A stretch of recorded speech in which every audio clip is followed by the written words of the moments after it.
அது என்னன்னா தமிழ் தாய் வாழ்த்து அந்த பிரச்சனை தான் போயிடுச்சு. அவங்க ஆவுன்னா ஒரே பிரச்சனையை தான் இழுத்துட்டு இருப்பாங்க.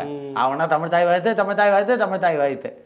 இவங்க எல்லா இடத்துலையும் தமிழ் தாய் வாழ்த்தை பாடி தான் இவர் போய் முதலமைச்சர் சீட்டில் உட்கார்றாரு. அவர் சேரில் போய் உட்காரும் போது நான் என்ன கேட்குறேன், நீ ஒரு முதல்வர் தானே, சரி கவர்னர் தான் தமிழ் தாய் வாழ்த்தை மதிக்கலை, நீ தமிழ் தாய் வாழ்த்தை மதிக்கிறவன் தானே, டெய்லியும் ஒரு மைக்கை பக்கத்தில் வச்சுக்கிட்டு சீட்டில் உட்காரத்துக்கு முன்னாடி தமிழ் தாய் வாழ்த்தை பாடிட்டு உட்கார முடியுமா ஸ்டாலினால்? இதெல்லாம் மக்களை ஏமாத்துற வேலை, மக்களை குழப்புற வேலை. புரியுதுங்களா? ஓகே. தேமுதிகவோட நிலைமை வந்து இப்போ சரியில்லாமல் இருக்குது அப்படின்னு சொல்கிறாங்க. ஏன்னா திமுக சைட்லேருந்து 15 சீட்டு கேட்டதாக சொல்கிறாங்க. ஆனால் திமுக அதுக்கு ஒத்து வரல, இதுக்கு இவ்வளோ தர மாட்டேன்னு சொல்கிறாங்க. இதே அதிமுக சைடு போனாலும் அங்கேயும் தர வாய்ப்பு இல்லை தானே. இது இப்போ அடுத்தது அங்கேயும் தரலைன்னா தேமுதிகவோட நிலை என்னவாக இருக்கும்?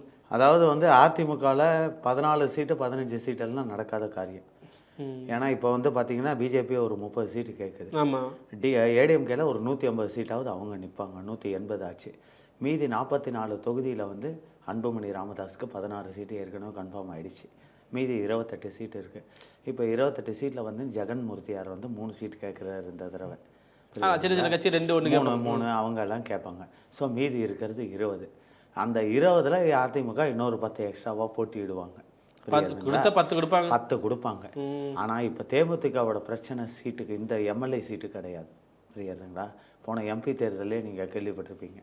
அவங்களுக்கு ஒரு எம்பி சீட்டு தேவை.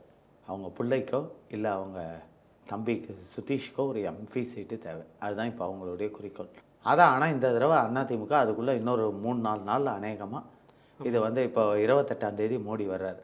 அந்த ஸ்டேஜில் இருப்பாங்கன்னு சொல்கிறாங்க. அந்த ஸ்டேஜில் இருப்பாங்க. அதே மாதிரி அதுக்குள்ளே பேசி முடிவு பண்ணிவிடுவாங்க. புரியுதுங்களா?